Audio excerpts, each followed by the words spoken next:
Hello, everybody, and welcome back to another episode of Oh Brother with your host, Drake. And Bryce. Today, we are going to be breaking down all the categories for the 2025 Oscar season, going from one just down the line. We're going to be starting in the order that they presented them last year. Now, last year the order was a little odd, so if it seems there's no rhyme or reason, there probably wasn't. But, Bryce, do you have anything to say before we get started? Not too much. I'm anticipating the season. I'm glad that the nominees are out, so it's more clear cut which ones I need to watch, rather than watch something and then hope it gets in and then it doesn't. But before we actually get started on that, we're still in January and we got a whole big slate coming out of movies this year, and I want to know which ones you're most excited for. I would say as of right now, my most anticipated release, and I know we got a lot of stuff going on.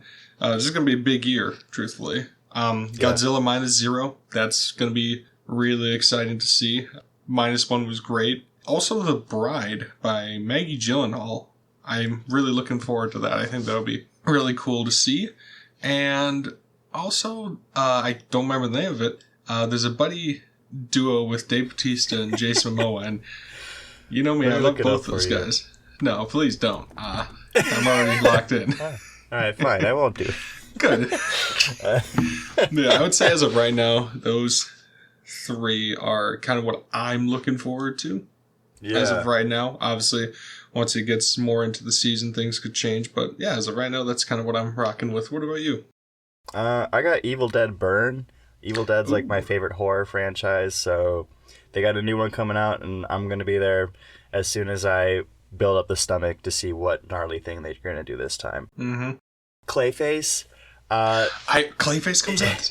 Oh, yeah. My God. I forgot everything I said. Put that up there. My God. This is one that there's no trailer out yet, and truthfully, I really only know the bare bones synopsis of it. But because of that, I just can't wait to see what this thing is. I might not even like it, but I'm still anticipating figuring out what it's supposed to be. And then Dune Part 3. I mean, go figure, right? Dune. Oh, you like sci-fi? Crazy. Both of the previous movies were in my top 5 at the end of the year, so I'm looking forward to seeing what it does. I'm a little nervous. From what I've heard about what Part 3 is about, I might be going in a direction that I'm not sure if is gonna be on my wavelength, but again, can't wait to see it regardless. All right, you want to get right into it then with Best Supporting Actor? Yeah, absolutely. So in the category of Best Supporting Actor for this year, we got Benicio del Toro, One Battle After Another, Jacob Elordi in Frankenstein, Delroy Lindo in Sinners, Sean Penn in One Battle After Another, and Stellan Skarsgård in Sentimental Value. Well, a really stacked category this year, I think. There's a lot of real good powerhouses, but I know you have something to say about a certain person not getting nominated. Well, so let me be clear that when I read these nominations and saw Delroy Lindo's name, I actually screamed. I could not believe that it happened. I thought that people were kind of being a little crazy. I don't know who I would have put in my 5th slot, but I was not anticipating Delroy. Let's get that out of the way. Right. Although, out of the Sinners supporting actors that were, had talk of getting nominated, I thought Miles Caton was my preferred. And he's the actor who played Preacher Boy. I rewatched Sinners, and Delroy Lindo, I like him in the first half, but once he gets too drunk at the actual barn, the comic relief doesn't quite work for me. Like, the whole thing with the garlic really doesn't work for me that well. Really? Whereas Miles Caton, I think he's consistently great the entire movie. I agree. I'm definitely looking forward to seeing where Miles Caton goes after this, because he's got a lot of potential there, and I definitely think he's got a lot going on with him. Do you have anything else to say about anybody on this list? Well, I just thought that the Academy is just kind of weird with nominating actors and actresses that are younger, like kids. I didn't take the time to look up how old Miles is, but I'm kind of concerned that there's bias towards it because of that. And it's like, well, he did great work, you know? Mm-hmm. It kind of reminds me of Anatomy of a Fall that came out a few years ago. You watch that movie, it's this 2.5 hour court case, and then the last 45 minutes, this kid steals the entire movie for me. And it's like, this kid's acted circles around everybody in this movie. Where the hell was this guy's love, you know? It just felt like one of those situations. Do you want to talk about Sean Penn? Yeah, you know, I think he was fantastic. I mean, I know he's been around the business for a while. I think he already has, he's got 2 wins already, if I'm not mistaken. He's definitely won Oscars already, and I think his portrayal in One Battle After Another was just really impressive. Every time he was on screen, I was definitely watching him for sure. Mm-hmm. He has that presence, and he's got that, like, dark charisma almost in this movie that I really think put him over the edge. Yeah, he does have 2 Oscars already. Yeah, so I mean, if he doesn't win it, I'm not totally bummed. I want to be clear. Like, he has enough. He's fine. Yeah, he's such a magnet in that movie where your eyes just immediately lock onto him every time he's on screen. But I think I'm rooting for Jacob Elordi, though. I mean, Frankenstein was my favorite movie of last year, so gotta give it love where I can. Totally agree. Like, he just knocked it out of the park. Like, and when you talked about, it was originally Andrew Garfield, and then we weren't too excited when he left, and this guy was in it, but then we saw it, we were like, whoa. Yeah. Because the only thing I knew him from was season 1 of Euphoria. Yeah. Saltburn. I think that's the only thing I've seen him in before this. So. And, I mean, he was good in that, but, like, telling me that he's going to be Frankenstein after watching that, it's like, okay, man, let's see what you got. Are you sure? Are you sure about that? Yeah. Are you absolutely sure? Yeah.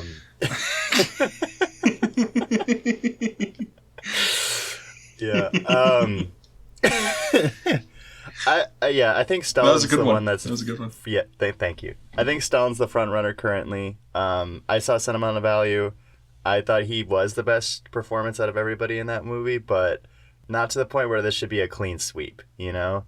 I'll probably be repeating myself a lot throughout this episode, but I really can't stand the categories where it's a clear lock the entire season. Like, I like a race, you know? Like, I like when we get to Oscar Sunday and no idea what's going to happen.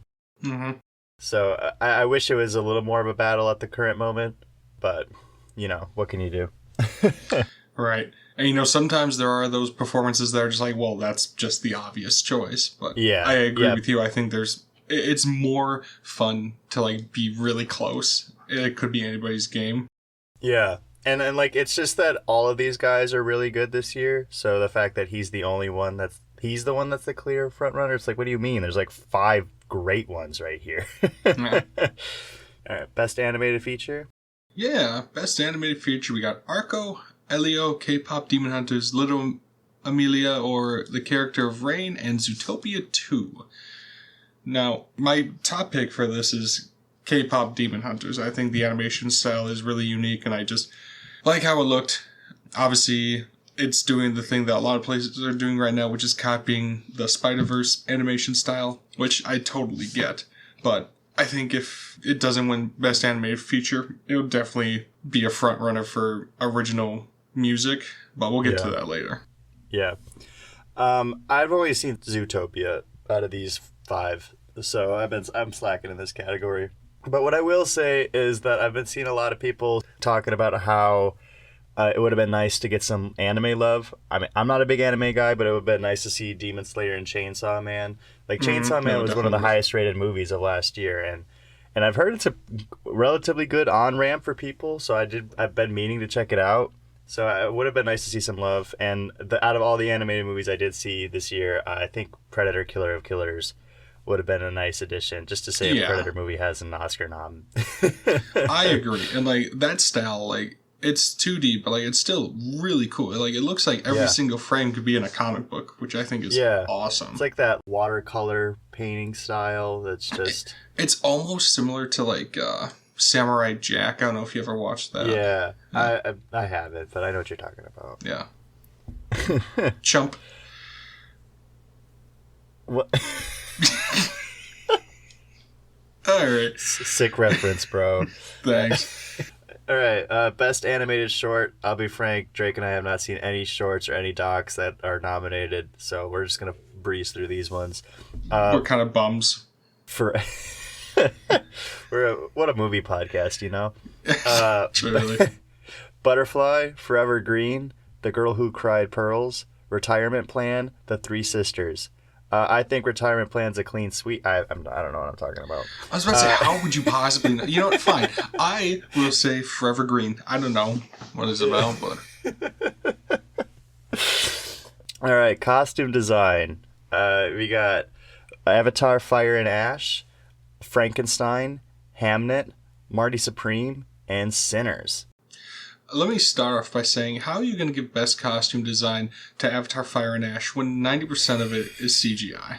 I was thinking the exact same thing, so I tried to do some research on it, and it looks like they did make costumes to try to see how textures would work and like how they would flow in wind and things like that.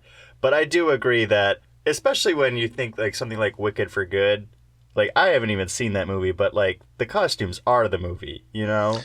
No, dude, like the effects on the Tin Man were amazing. Did you watch that movie? Well, no, but I saw clips. I saw a TikTok reel. Look, here's my thing with Wicked. I saw it live on stage. Yeah. And they didn't have to do two separate musicals to tell the whole story. No, they definitely did not. Yeah, I don't know. The fact that it's just so funny that I think they got 10 nominations last year and they got 0 this year. I think the hype just died off. Yeah. Like I said, I haven't seen the second half, but like I understand it's not as good. But it's just so crazy that like I feel like part of the narrative last year was that like, oh, let's wait till next year to give Wicked all its Oscars. And it's like, well what if it's not good? Like And apparently it wasn't. Yeah, so I don't know. I hate that the Academy has that trend where they do this. Like, and sometimes it works in their favor, like Return of the King. Right. But like with Dune, you know, like Dune Part 1 was like such a front runner, and then they were like, oh, but the second one's coming out, so we'll wait for that. And then the second one didn't get shit, so it's just, It's like, how dare you? It's frustrating. Yeah. Do you want to talk about Frankenstein? Yeah, I mean, I think... Yeah, I'll talk about Frank. I sometimes I get confused with like makeup and like effects and things like that. Yeah. But I still think they had a really great costume design in Frankenstein. But they did also have really good costumes and all that stuff for Sinners as well. So I think both of those have pretty solid odds. Like I was truly immersed in the time period with both of those. Yeah, I don't think I'm educated enough in costume design to know when it's a good one and when it's a bad one. Mm-hmm. Because it's like, well, yeah, everyone's clothed. Why doesn't that one get nominated? Hamnet, based on what I saw, the costumes actually didn't impress me. Sure. And before anybody says, Drake, what do you know about costumes? Quite a bit, actually. I took a lot of costume courses in college, so I do have a degree in this sort of thing. So I like to say I'm equipped to talk about it. I'm a big costume guy. For the listener, Drake's currently wearing a drug rug, so... Hey! This is art right here. This is art. You tell me you wouldn't watch a 2-hour movie with me wearing a drug rug. You know what? Yeah, you got a point. I would watch that. See? Don't even do any drugs, but... Yeah, right? I got one in my closet, so... I can't even talk about that shit. See? Let me guess, is yours blue? It is blue. Yeah. Alright, do you have anything else to say on costume design? No, I mean, the Marty Supreme one kind of confuses me because the dude's just wearing a wife beater the entire movie, so I don't really understand that. Yeah, it's kind of like in Breaking Bad, having somebody who's like a makeup and hair person when most of the people were bald. Like, God, that's... I will say, really good job. Yeah. We'll get into makeup and hair later, but I do think Marty is a good one for that one. But original screenplay. Yeah. We got Blue Moon, It Was Just an Accident, Marty Supreme, Sentimental Value, and Sinners. This one is always kind of weird for me because I'm like, original screenplay. To me, it just kind of is almost a similar thing as Best Picture.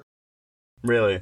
Okay. Why? Well, it's like, I don't know. I feel like this category is a filler. And it really doesn't, like, you say, oh, I have Best Original Screenplay. Oh, great, so you got Best Picture. Well, no. Well, how does that make sense? Say you got beat by something that did not win Best Adapted Screenplay when you had the Best Original, but the thing that wasn't even good enough to be adapted wins the Best Picture. Stuff like that, it doesn't really make sense to me. So I don't know. It just seems like one of those weird categories that doesn't really need to be there, truthfully. Like, if you want to change it to, like, Best Writing, that'd be fine. But I think it's the way that they present it. So, like, if it was just a Best Screenplay, not original or adapted, you'd Yes. be okay? Okay. Yeah, I don't know. I never really thought about it like that. I think I like it just because it gives out more nominees. There's just so many writers out there, so it's just nice to honor 10 versus 5. And with that, I understand, but I don't know. I think if you want to give awards to writers, you should have better categories for writers. You know, like... Well, what categories did you want? I have nothing to back this up right now, but... I don't know. Best Best Written Dialogue. Oh, okay. You want to get, like, a nano? Like, Yeah. and stuff like that? Just things like that. Things that actually exemplify... Because a movie can have different levels of writing and, like, dialogue. Like, the plot can be awesome, but the dialogue could be shit. Or the dialogue could be awesome, but the story is bad. Sure. That's fair. Yeah, I don't know. I think I just don't care enough to have a strong you just hate opinion on movies. it. I just... Yeah, you heard it here first, folks. Co-host of the movie podcast hates movies. Ding.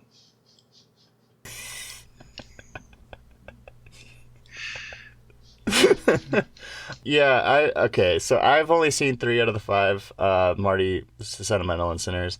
Like, Blue Moon, I don't really know, based on what I've heard, I'm not really sure why that's such a Oscar darling, besides literally being Oscar bait. I feel like we're at a point where the Academy should see through shit like that. But that's coming from someone who hasn't seen it. Maybe I'm going to love it. I don't know. But I'm just happy that Marty Supreme got any because it got right in at the end there. Like, I was really worried that Christmas Day release was going to totally screw it over. And it seems to be working out in his favor. So, but yeah, I mean, I think this is Sinners all day long for me. Definitely Sinners for sure. All right. Best Adapted Screenplay. We got Begonia, Frankenstein, Hamnet, One Battle After Another, and Train Dreams. I don't know how mind-blowing of a screenplay Begonia is, to be honest with you. I know it's a book. I think it's got a lot of interesting... Well, if it is a book, it was also previously adapted in, like, 2003. Oh. Like, it was, like, a Korean film, I think. Yeah, like, Begonia's got a lot of good ideas, and it is an interesting movie, but I do think it loses steam because it's, like, a movie that has, like, one location for the majority of it. Right. And those movies are really hard to do sometimes, you know, and I don't know how good of a job it actually did. I do also think that compared to everything else in this category, it's kind of definitely the one that's a throwaway. Sure. I haven't seen Train Dreams. I suppose I haven't either, but if you look at Frankenstein, Hamlet, and One Battle After Another, it's still like...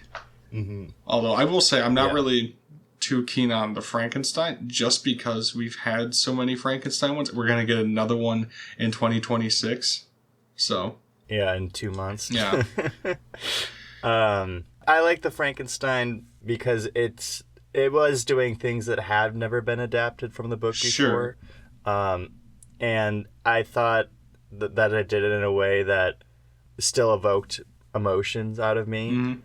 I haven't seen too many Frankensteins. I think this is like the 65th adaptation of that story. So out of those, I've seen 3 of them. One of them being Young Frankenstein. So, I don't know. Whatever, man. Whatever. Yeah. So, I don't know. I like what it's doing, though, but I can also see your point. Sure. Yeah, but I think One Battle After Another is going to sweep this one. And I don't know. I don't know if I love it. I think there's like a whole villain plot line that really I don't understand why it's in the movie.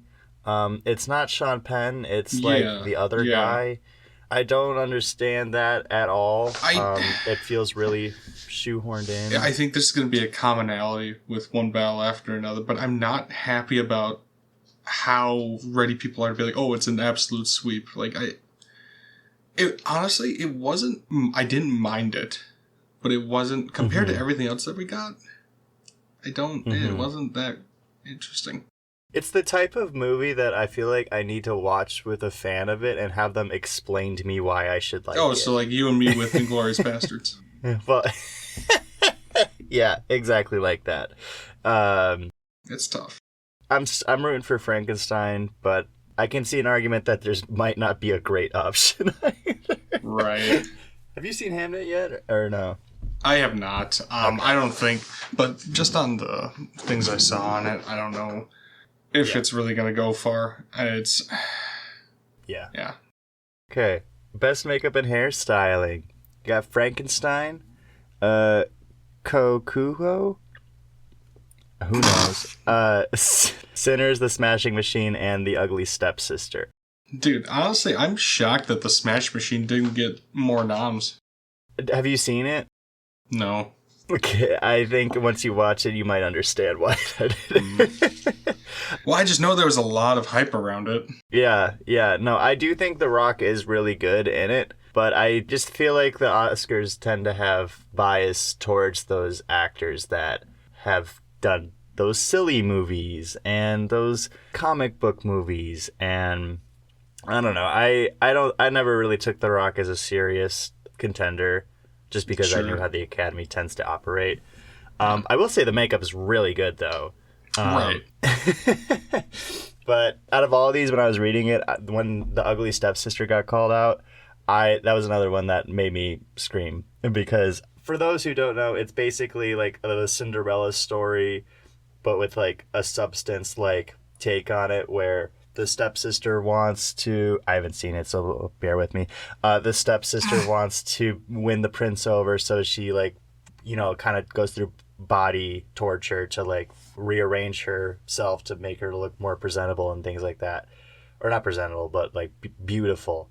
And the gore is supposed to be gnarly in it. So for this little French indie film to get an Oscar nom is really cool to see. Huh, that's awesome. But I do think Frankenstein takes this one. Yeah, this is what I want to win. Don't get me wrong. You can't just make a 6'5" head to toe makeup creature and, not. If Guillermo del Toro is in the makeup and hairstyling category, he's winning. Yeah, no kidding, right? He knows what he's doing. He loves his creatures. What can you say? Hey, I feel that. I feel that so much. I also love my little creatures. You give me a movie with little creatures, all practical effects, I'm there. Yeah, right? I'm a simple guy. What do you think of Sinners nom? I think if I'm going to choose, I think they should get the costume design over this one. Just because at the end with Remick, they do have a really cool makeup design for him. That's like with his face like open and all that stuff and his giant claws. But I think that was it. Sometimes like those visual effects categories lean into like special effects like prosthetics and things like that. So it's kind of hard to tell where like the line is, where it overlaps. Right. So I don't know. Sinners, for those who don't know, broke the record yesterday of movie with the most nominations with 16 noms, beating out the previous. For a horror movie, nuts. The previous holders were like a 3-way tie with 14 nominations. So it just, when you hear that, like you're looking at it and it's like, okay, but like, did it deserve all of them? And don't get me wrong, I love Sinners. It's my number 2 of the year, but I don't know. There's like you overanalyze it when you hear that, Right. So I don't know. I think there's other ones that I debated on being nitpicky about, but I don't know. This is one of them, and we can talk more about it later. Yeah. And who knows what's going to happen when Oscar Sunday rolls around? We could be shocked or we could not be. Yeah. I think, like, what was it? The Irishman got like 11 nominations and walked away with 0.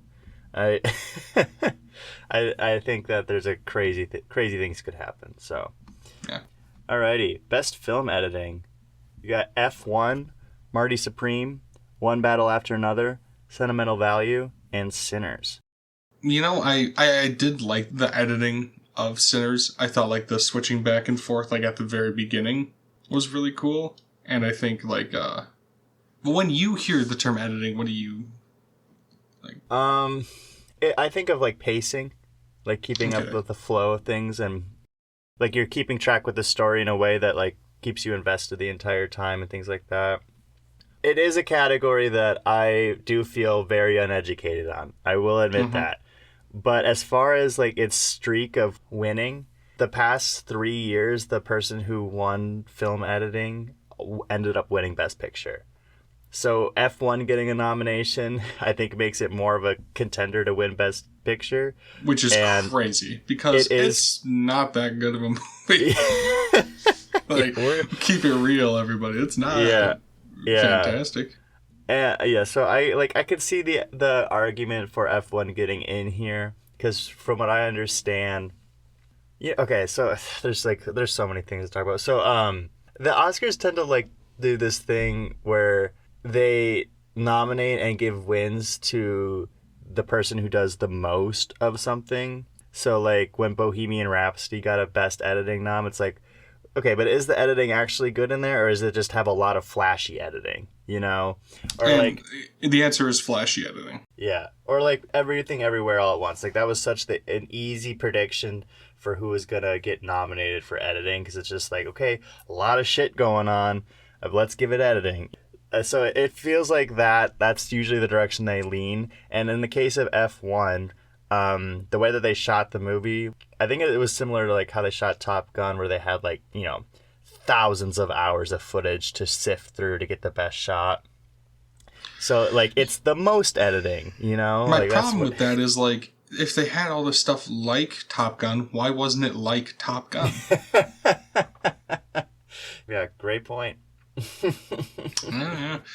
But yeah, I mean, I only saw F1, One Battle After Another, and Sinners, and I mean, it's not like I lost what was going on, but I don't know. Yeah, I do feel uneducated when it comes to this kind of a thing, So we will try and be better in the future. Yeah. But for now, we're not. Best Supporting Actress. I'm excited for this one. So we got Ellie Fanning in Sentimental Value. I'm gonna get the other Sentimental Value. Inga Ibsdottir Lilleas. I deeply apologize. And you know what the really funny thing is, that you said the first name wrong. It's Elle Fanning.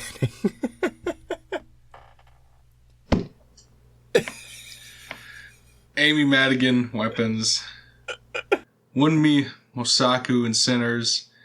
And Teyana Taylor in One Battle After Another. You sound like you're reading the attendance sheet. I feel for subs. I really do. That was a rough one. Oh, okay. I'm gonna leave now. I can't do this. I got excited for you when I saw Wunmi Mosaku get that nom. Dude, me too. Oh my god, dude. If she doesn't win, like, what's even the point of making movies anymore, man? Like, come on. Like, this, to me, this is not even a debate. Like, she is a clear front runner for this, and nobody can tell me otherwise. She was superb the entire time. Every time she spoke and was doing anything on screen, you were watching her. It's just never a bad moment. Yeah. I do think this is Teyana Taylor's at the moment, unfortunately. I don't agree. Again, with One Battle After Another,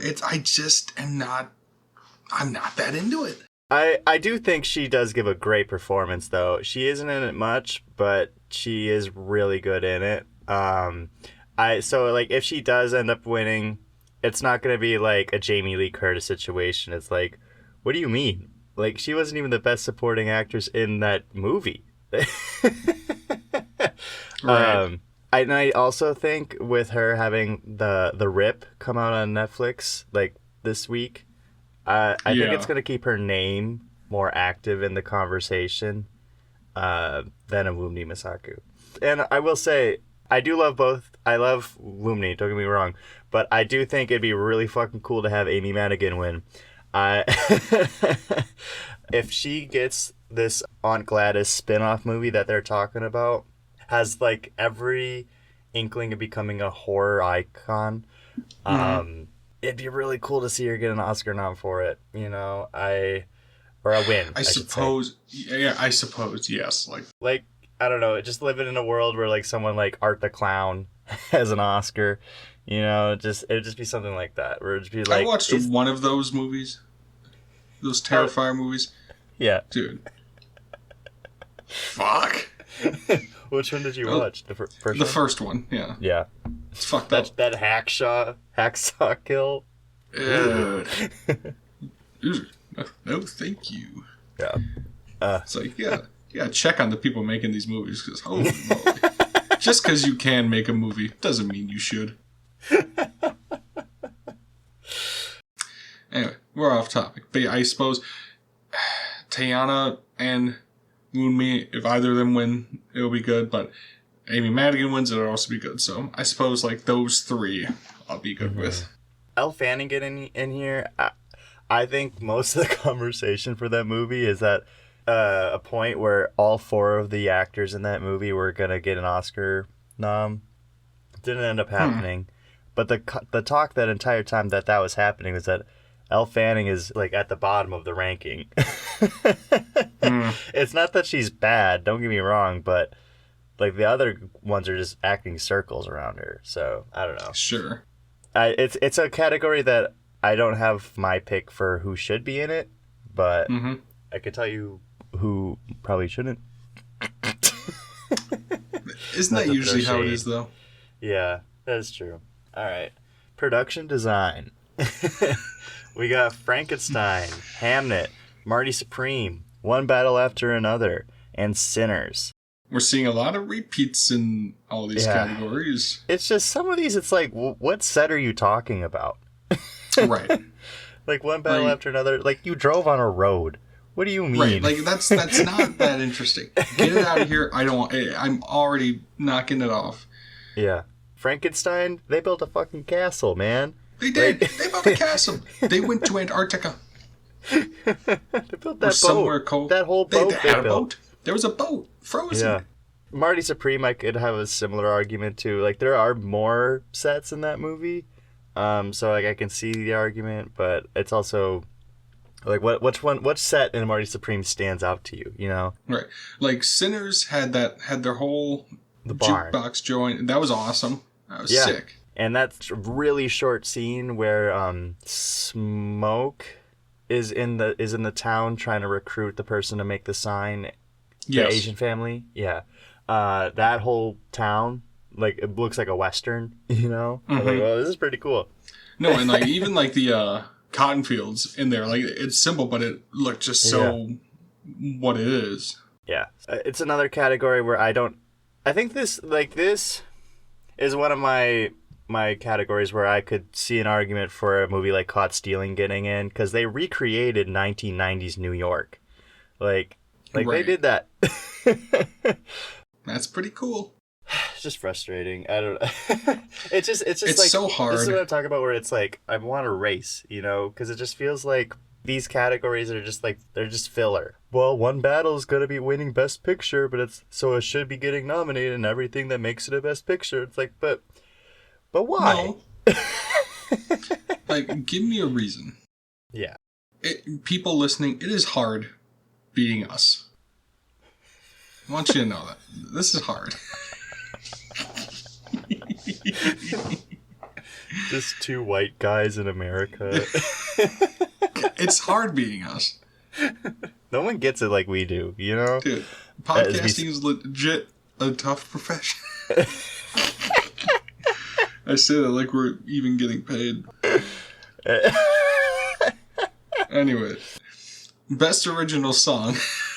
Dear Me, Relentless, I Lied to You, Sinners, Sweet Dreams of Joy, Viva Verdi, and Train Dreams, Train Dreams. And Golden from K-pop Demon Hunters. Oh, I missed it. Dang it. Yeah. It's all right. Mobby. Yeah, I think we even talked last week that this is Golden's to win all day. Yeah, I want it to be Sinners, but it's Golden for sure. I mean, I think it's pretty chalked up. I'm surprised One Battle After Another's not on here somehow. Because they just want to put it in every category. You know, if it had a credit song, it'd be in here too. Right. That is a trend that does irritate me, where a movie gets an Oscar nom for having a song playing over the credits. Yeah, it's like, shut up. Yeah. Golden and I Lied to You are like crucial parts of the movie, and I Lied to You is like the scene of the movie. So I don't know. So Diane Warren, for those who don't know, this is her 17th Oscar nomination without a single win in this category. She gets nominated every single year and it consistently loses, to the point where when people are predicting, they have to check if she had a song come out to see if it's like, oh, well, I guess she's getting nominated this year. That's crazy numbers. Yeah. So the funniest part about this is that this is a documentary about her writing music. So what the? And she's still not gonna win. Like, just give it to her. You know what? Yeah, just get her as out much of as here. I'd love to see Golden or Sinners, just give it. Just come on. Let her be done. Because she's going to keep doing it until she wins. Yeah, exactly. And she might not ever. And damn, I felt bad for Leo. It took him 5 times. Yeah. I don't know offhand if they're performing the songs this year. I know they didn't last year. But the Academy always seems to be complaining that the Oscars are losing ratings. So if you want people to tune in, why don't we just have Liam Neeson come on stage and perform his song from The Naked Gun? Yes. You don't think that'd be a hit? Like, I think it would absolutely be a hit. And because we know Golden's gonna win, so it's like, why not just have fun and nominate some goofy ass shit like The Naked Gun in here? Right. You know, I think that Liam Neeson getting on there and talking about Pamela Anderson's boobs would just crush. Yeah, but when I do it, it's weird. When I do it, I get a restraining order. Please, Pamela, lift their order. Another one I wish it was more of a race, but at least Golden's good. Right. We'll quickly go through the documentaries because we haven't seen any of them. For a documentary short, All the Empty Rooms, Armed Only with Camera, The Life and Death of Brett Renaud, Children No More, Are Gone, The Devil is Busy, Perfectly a Strangeness. Why can't we have a short title? What the hell is this? Yeah, like, what the hell is the point of calling it a short documentary if their names are going to be long as hell? Like, truthfully, I think all of these should be taken off the ballot. And you can quote me on that. Alright, but documentary feature. The Alabama Solution, Come See Me in the Good Light, Cutting Through Rocks, Mr. Nobody Against Putin, The Perfect Neighbor. Now, I will say, I did have a friend of mine actually finally finished producing a documentary film called Roping Fools about lassoing and rope tricks and stuff like that all throughout the U.S. And that was never going to get nominated, but it was a really good film. And I do want to do better with seeing these types of things. Yeah. Docs are just I never know where to start, and I never know how to properly evaluate them, because it's obviously there's no characters in the movie, they're just people, so it's how do I judge? And there's not a script, so what do I judge it just on the edit, or how it made me feel? I don't know. Right. It's just confusing. I do need to get better though, because there's definitely tons of great docs out there, and I've seen 4 total. So 4, and all of them are making of behind the scenes movies on the DVD. So I suppose that counts. I miss it. Okay, weird side thing. I miss it when animated movies did bloopers. That was always really. When Woody falls into the roll of duct tape. Yeah. Classic. I mean, Or like when other like characters would show up. Mm-hmm. Like Flynn Bugs from Life Bugs on Life that, showed yeah. us in some. I thought that stuff was always really funny. It doesn't get much better than that. No, it doesn't. Movies stop being movies after that.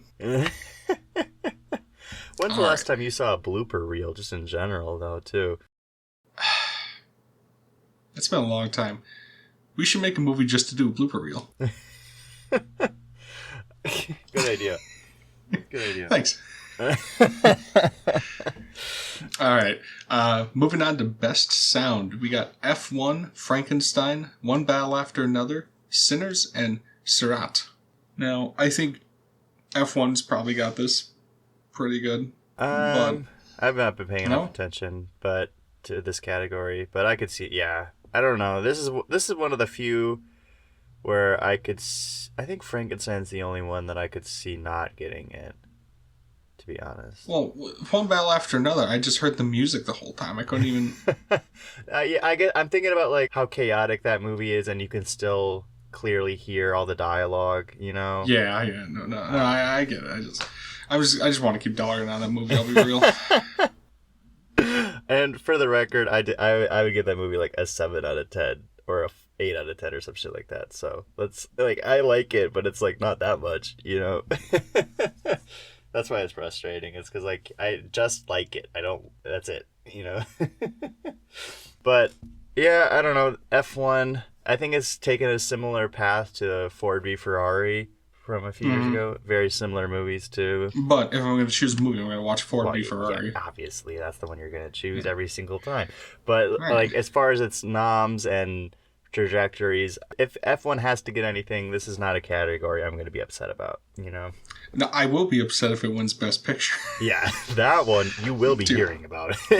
You will be hearing from us. Like the episode after the Oscars is going to be about 5 minutes of everything else and 3 hours of us dogging on F1. It's going to be longer than the movie. Probably better paced.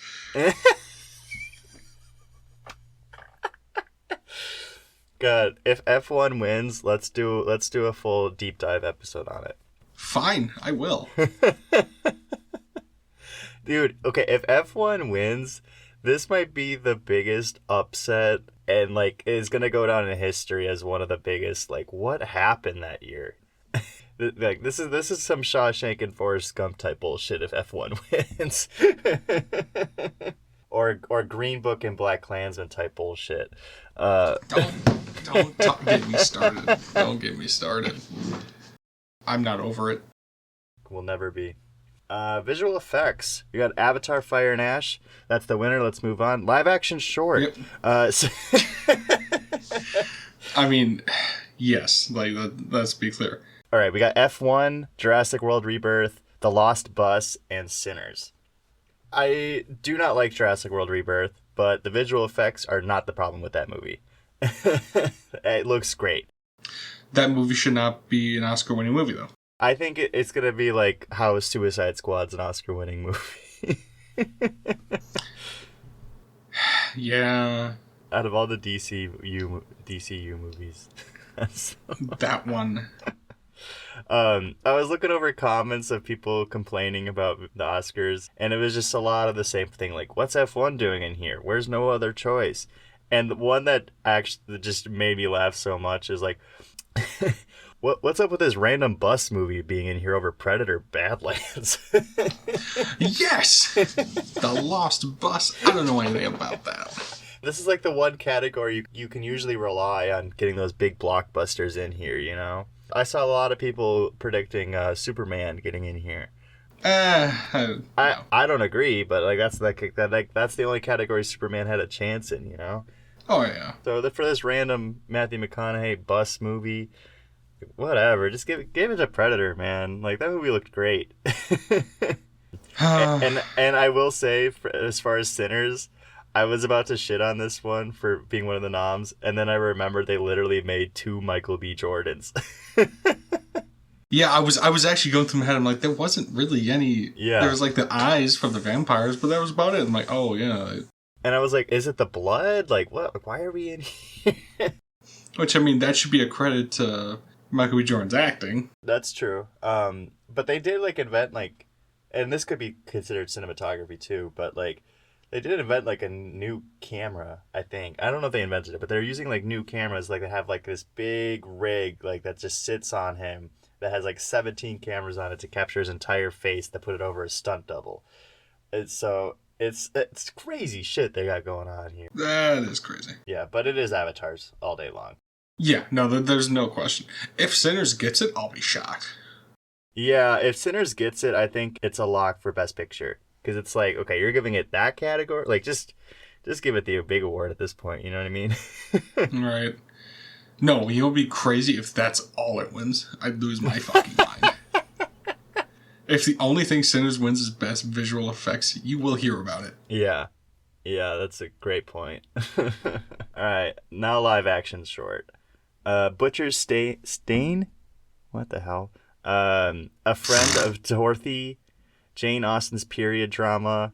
Okay, I think we're just getting lazy with titles, because what the hell is that? The Singers, two people exchanging saliva. What the fuck? I think I know what I'm watching. Anyways. Oh. Again, we didn't watch any of these. Don't know what.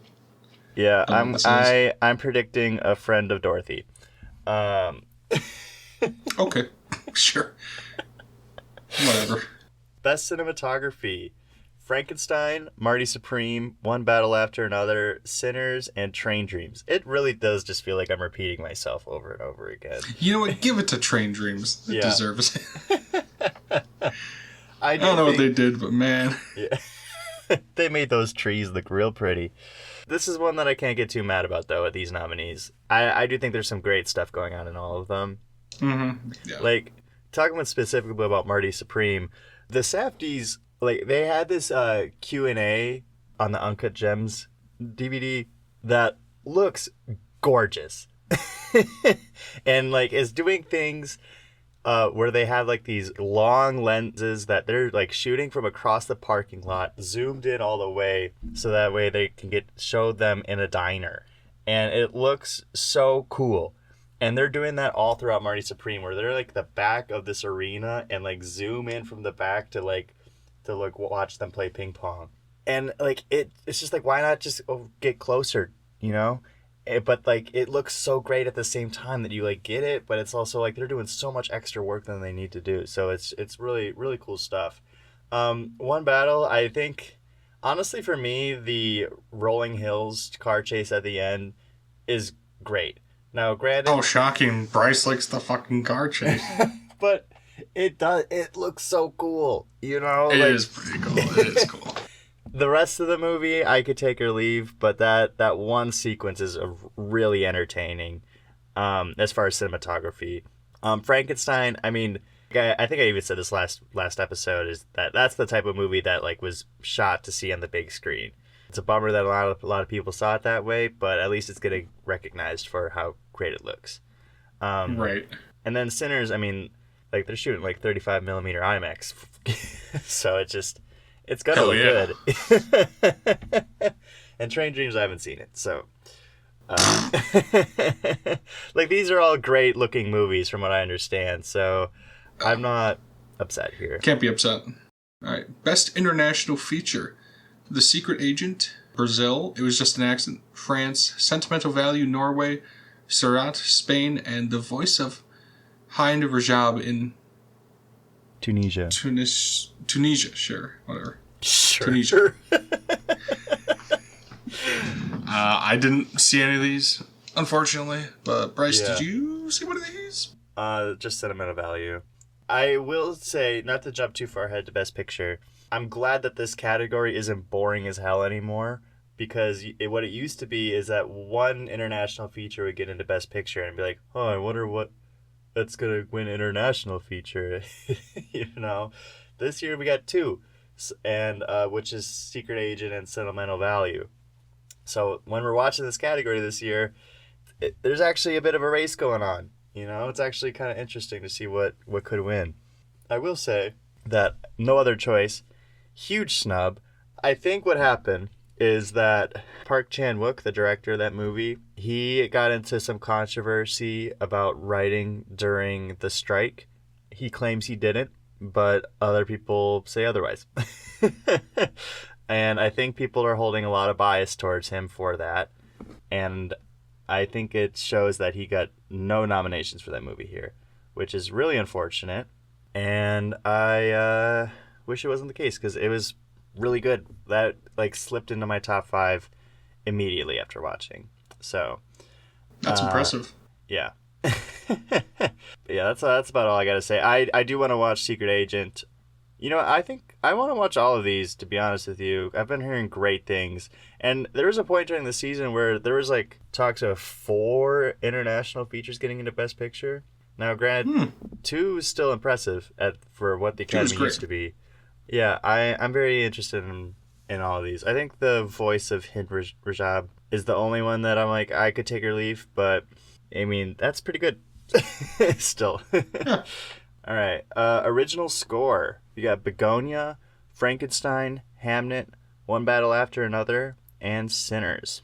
This is like the main one that I think Caught Stealing could slip in because that's just my kind of score. Just like this, like drums. It reminds me a lot of the Fight Club score. Makes it just like grungy.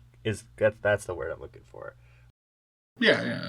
Now that you've seen One Battle After Another, do you agree that score is just so annoying? Yeah.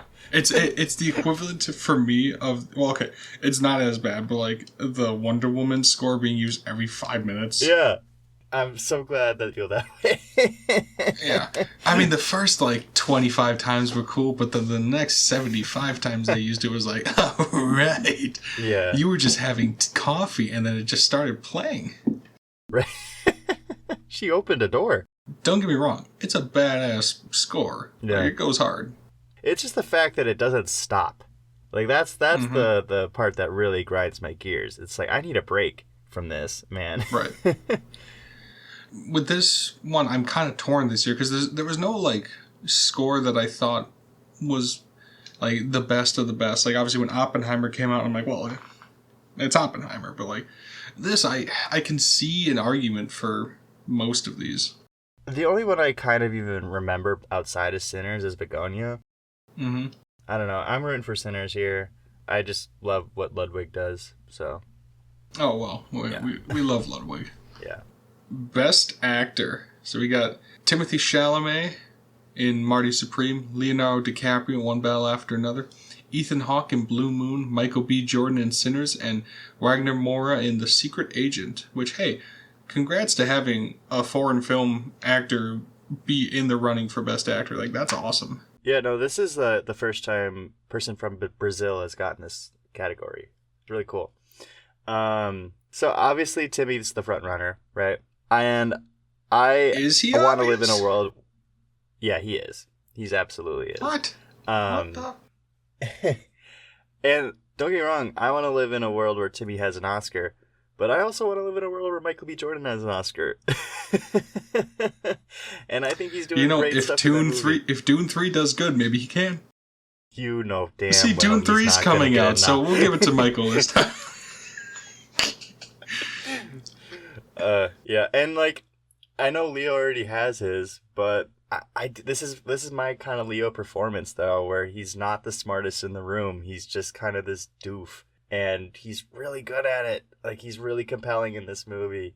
I have my frustrations with it, as we've been saying all along, but like, you can't get too mad if he wins, you know? Like, he's really good. So is there anybody on this list that would upset you? Well, the other two, I just haven't seen the movie.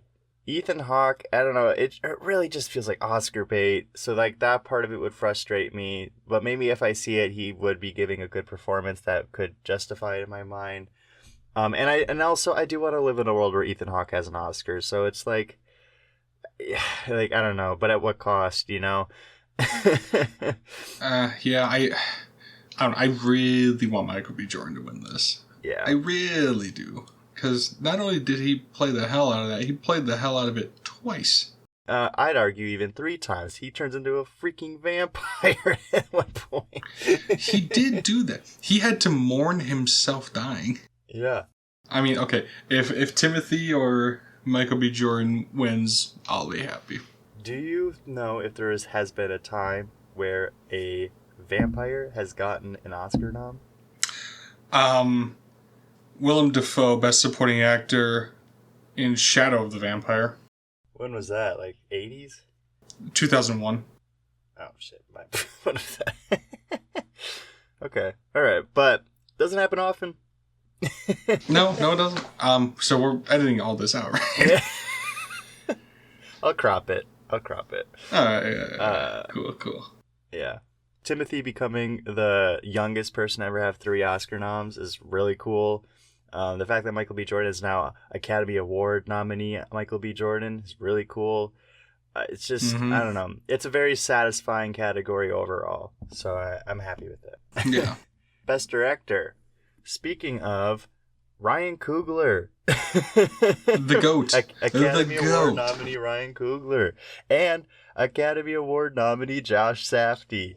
Hell fucking yeah, dude. Peak. So we got those two, Chloe Zhao, Paul Thomas Anderson, and Johan Trier. This is another one that I wish Ryan had more of a chance in than PTA.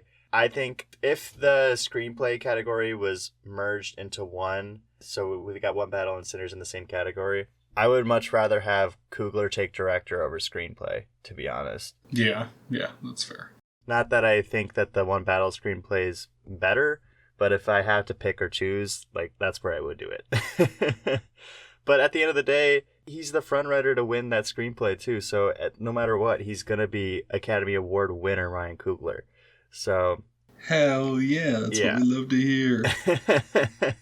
Park Chan-wook again would have been a cool choice, but no other choice just got shut out because of that whole writing strike thing. Yeah, it was because he was writing on this HBO show with Robert Downey Jr. in it that I never even heard of. So the fact that that's the reason that he's not getting love anymore is super frustrating. I think my ranking would go Ryan, Josh, PTA, Chloe, then Johan, because I haven't seen it. Or no, I have seen that. Yeah, no, that's still my ranking. That's fair. I'd probably do a similar ranking. Best Actress. We got Jessie Buckley in Hamnet. Rose Byrne? Fuck. Rose Byrne in If I Had Legs, I'd Kick You. Kate Hudson in Song Sung Blue. Renate Rainsvey. Did I get that right too? Or did I mess that one up again? I don't know. Sentimental Value and Emma Stone and Begonia. Why do you keep giving me all these names I can't pronounce? Because I can't pronounce them. What the... I did misspeak earlier, so all the people from Sentimental Value did get nominated today, or yesterday. Huzzah! My bad. This is Jessie Buckley's. Again, another one I wish was more of a race, but I don't really have one that I prefer that I'd seen at the same time. And she is really good in that movie, though, too. So it's one that's like, you wish it was kind of a competition, but like, you get why. You know, she's really damn good in that movie. Sure. Kate Hudson sneaking in here last minute for a Song Sung Blue. That's crazy. It is crazy. That's crazy. Good for her, though. It is good for her. You know, she's in How to Lose a Guy in 10 Days. Love her in that. So it's nice to see her get some love, 20 years later. We love rom-coms here. We do. Sneak peek to next week's episode. I just want to look up if she's ever gotten a nom before I misspeak again. Well, that'd be embarrassing if you misspoke twice. Damn, she did get a nom. Fuck. Okay. Well, it's been 25 years since she's gotten an Oscar nom, so it's nice to see her get some love. Good. Yeah, I really got nothing for this one. Emma Stone, I'm happy to see Emma Stone getting nominated. I think she's great. Did you see that movie? No, but I know she's great. It's just like she's already got 2 wins. It's kind of like she's starting to fall into that Matt Damon trap where he's so consistently good in everything that the Academy takes him for granted and just doesn't nominate him ever. Except she is still getting noms, but it's like, in my mind, but is this the best Emma Stone's ever been, you know? And for me, No. it's still Poor Things. I think that's her best, which I'm glad she won for, so it worked out in my favor, but Yes. like, I don't know. Her getting in over Jesse Plemons, that's a little frustrating. Well, he's not an actress.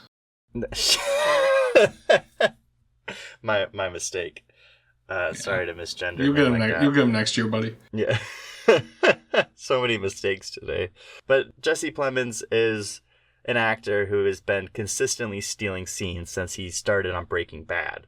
I mean, Game Night, Civil War, you know. Dude, I love Game Night. And thank you for putting me onto that, man. For sure. One of my favorites to recommend. But this is like the first time he's been like the lead of a movie, you know, and he kills it, you know. So it's the fact that Emma got in over him. I know it's a different category, but it's like, if one of them had to get it, I wish it was Jesse. But what can you do? Right. All right. Well, do you have anything else to say about that? I barely had anything to say in the first place. So. Well, alrighty. So it looks like we're on to the last category of the day, and this is the one that we're all waiting for and anticipating. We got Best Picture. So in this one, we got Begonia, F1, Frankenstein, and Hamnet, Marty Supreme, One Battle After Another, The Secret Agent, Sentimental Value, Sinners, and Train Dreams. I feel like we said everything we had to say about most of these movies, right? I mean, it's just like, this has been the names we've been repeating all day, so like, go figure that they're the Best Picture, right? I mean, right. Like, I don't think we've gone a single like category without talking about at least two of these. Yeah. No Other Choice is like the only true snub in my mind of the day, and I think a lot of people are feeling the same way. And when you see a movie like F1 in there, it's like, well, I know a spot it could go. So I got really nothing. No, what's the one that you want to win the most? Oh, it's Sinners. I know Frankenstein's my number one of the year, but I think what Sinners means to the industry right now is way more important. Yes. An original story that's using all of its resources, like Ryan Coogler's Blank Check movie, like Black Lead movie, you know, a love letter to blues music and horror and just all these things that I like. Yeah, no, that is I think for both of us, we can confidently say Sinners is like our top pick for Best Picture of the year. Yeah. I like these unconventional ones getting Best Picture. Like I you just know that Sinners is gonna stay around in conversation. That's the other thing. That like they give the award, and then by like this time next year you never talk about it again. The amount of times I've been like trying to like think about Oscar stuff, and I'm like, what even won last year? And then I look it up. It's like, oh, Anora, that's right. And like Everything Everywhere All at Once, you know, that was a movie that was super unconventional to win Best Picture, and it was really cool at the time. I cannot tell you one person who's even thought about that movie afterwards. So it is a hard thing to predict. But I just have a feeling Sinners is gonna stick around. You know, I'm not crazy about Oppenheimer, but like people are still talking about that fucking movie. So it's just cool when they get it right, you know. And I brought it up today. Exactly. So I think Sinners is gonna stick around way longer than Sinners than Marty Supreme. I think those are gonna be the two that people are gonna be talking about for a long time, and then One Battle After Another. So the fact, I wish I could say Frankenstein's gonna be talked about a lot more, but I don't know if it will, unfortunately. Yeah. And I'm only saying that it's not purely because it's the 65th adaptation of that story. Right. So and we're gonna get another one this year. Exactly. Lastly, just a quick recap. These are like the movies that got a significant amount of nominations. Sinners beating the all-time record with 16, One Battle After Another with 13, Frankenstein, Marty Supreme, Sentimental Value with 9, Hamnet with 8, Begonia, F1, The Secret Agent, and Train Dreams with 4. So One Battle has been like clean sweep, like Best Picture lock since the season started, right? But I feel like Sinners beating it out in the amount of nominees is giving it a real shot for it, you know? I hope so. I really wanted to just I blow think me out once of we the start park. seeing like more award shows and seeing how it plays out, like I think that's where it's going to become clear whether or not it has a chance, which obviously is how it always works. But I think it's not Right. it's not as much of a lock as it used to be anymore. I think it's creeping up Mhm. there, but unfortunately, One Battle was so far ahead of it that it's like a slow creep. You know, I think it's still got a good chance. yeah. For Sinners, Yeah. yeah, I do. I think it like it's obviously number two. You know, like how far behind is it? That's the mystery. So Right. looking forward to seeing But what hey, happens. yeah. And you know what? All we can say is good luck to all the nominees, and well, we know who we'll be rooting for on when it gets to that. Speaking of disappointments and letdowns, 2026 has a lot of movies coming out, and you know, as all movies do, sometimes they are great and sometimes they're flops. And I wanted to ask you, Bryce, what are some movies coming out in 2026 that you think will flop? Now, I'm not saying like movies that you want to do bad, because I want every movie to do great. Unless it has Jared Leto, then I don't care. But what movies do you think, just based off the lineup, do you think are not going to do well? Like, and that could be neither financially or like ratings. I'm purely doing financially here. Okay, good. I am too. So I'm taking into account budget for the movie and marketing, which usually a good rule of thumb is that if a movie's budget is like $100 million, they're usually going to spend another $100 million to another $150 million to market the movie. So with that, I think Masters of the Universe is going to be a huge bomb. For that reason, and because the budget's like 170 million as of right now, and it has box office poison Jared Leto as the villain of the movie. I think that's going to be a huge bomb. The trailer came out like yesterday. It does look cool. It kind of reminds me of Dungeons and Dragons. It does look pretty cool. Yeah. I wish it was a lot brighter because it still looks a little gray to me. And you know how we feel about no saturation on this show. Not a fan. Not a fan. So I just think that insane budget, and it's also like, who cares about Masters of the Universe anymore? Like, there are dozens of fans, dozens. They're gonna be pounding on my door in a respectful, calm manner. Yeah, so that one I think I'm pretty confident saying that one. I got some other ones on here, but if you want to go for some of yours. Masters of the Universe was on mine too. Yeah. And like, I want to be clear, I'm gonna go see it. Me too. It's not gonna do. I just know it's not gonna do well, no. And that's why I brought up Jared Leto. He is the Achilles heel of any movie. IP movie specifically, right? Yeah, like what's up with it? Stop having him ruin things, man. Why does he keep getting work? For real. I got the live action Moana in here. Moana always does really good financially, but I think that its budget's going to be insane. Its marketing's going to be insane. And it's getting released the weekend between Minions 3 and The Odyssey. So, two movies that you know are going to be juggernauts. I think it's going to hit it pretty hard. Which also, side note, it's wild to me that we live in a time where The Odyssey and Minions 3 are both considered juggernauts. A Christopher Nolan film and Minions 3, an animated movie about little yellow guys that don't speak. Yeah, I just want to bring that to your attention. Yeah. I think this take could backfire on me because you hear people saying they're sick of the live action remakes, and Lilo and Stitch made $1 billion last year. So this could go either way, but I think the release date on top of the budget is making me say it in the first place. Sure. Another one that I think is not going to do great financially is Supergirl. Okay, I have this on here too. I didn't know if I was alone in that. No, process. And like, don't get me wrong, I don't want it to do bad, but I don't know. It's just a vibe. I don't know how else like to explain superhero it. movies are not people. I don't know if you saw the trailer or not. I still haven't watched it. I just, there's a weird vibe to it, and I'm just not sure how it's going to go. I think it'll do enough to keep the DCU moving, but I think it'll be definitely not to the same tier. Yeah.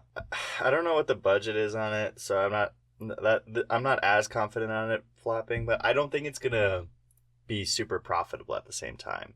You know? Mm-hmm. I think it might break even. Sure. I got two more. I think the one that I'm more confident in not doing awesome is Coyote versus Acme, unfortunately. Yeah, but let me tell you, everybody listening, we will be there, and there will be an episode on it. So, I haven't talked with Bryce about it, but we're doing it. It's just, this budget's $70 million. And with how long it's been sitting on a shelf, I just feel like they're going to be spending more on it. And the last Looney Tunes movie that came out last year made $15 million worldwide. So I don't know. It's not looking good for it. Do you got one more or no? Yeah, I got The Bride. Okay. Just because I think since we already had a Frankenstein movie come out this year, or 2025, that another one like a few months later, people are just going to be fatigued by it and not going to be that interested in it. Yeah. I think Christian Bale as the creature might help, but not enough. Yeah. And again, I'm going to go see it. Yeah, but I think it's so cool that we live in a time where these Universal monsters are getting consistent movies. I agree. But yeah, the only other one I thought about putting on here was The Mandalorian and Grogu. Yeah, no. The budget I think is like 170. It comes out like in May, so and I just don't think people care. I'm interested in it just because when I watch the trailer, it's like, oh, cool, more Star Wars stuff. But that's as someone who's not been watching the Star Wars shows. Like, I haven't seen season 3 yet. Right. Yeah, well, like that's why I haven't seen it. So I don't know. I don't know. But like has it been long enough between a Star Wars theatrical release that this might help? That might help in its favor. Like, I don't know, because The Rise of Skywalker made over $1 billion. I could see it going either way. Well, I mean, we'll just have to see what happens. Right? We could be completely wrong, and all these movies could make so much money and be so good. $1 billion. Probably, yeah. Masters of the Universe is going to make more $1 billion. Hey, real quick, do you want to bet on this? On what? Which lineup do you think is going to be less profitable? Mine or yours? Yeah. Well, it's a matter of one movie. What do you mean? Because we both have two of the same movies on our list. No, I'm going to go Master of the Universe, Moana, and Coyote. Okay, I will go Master of the Universe, Supergirl, and The Bride. Cool. How much money are we betting on this? I think winner just gets to pick something to watch for the show. Okay, we do that anyways, so yeah. So right. We just make it more targeted. Be like, like if I win, we're gonna do Better Man. Fuck. If I win, we're doing Glorious Bastards again. There we go. Perfect. We'll tune in next year. Yeah, we'll tune in next year when we get to do this again.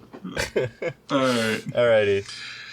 Well, with that, we are going to close out this episode. Thank you so much for watching. This has been Drake. And Bryce. And this has been Oh Brother. See you in the next one.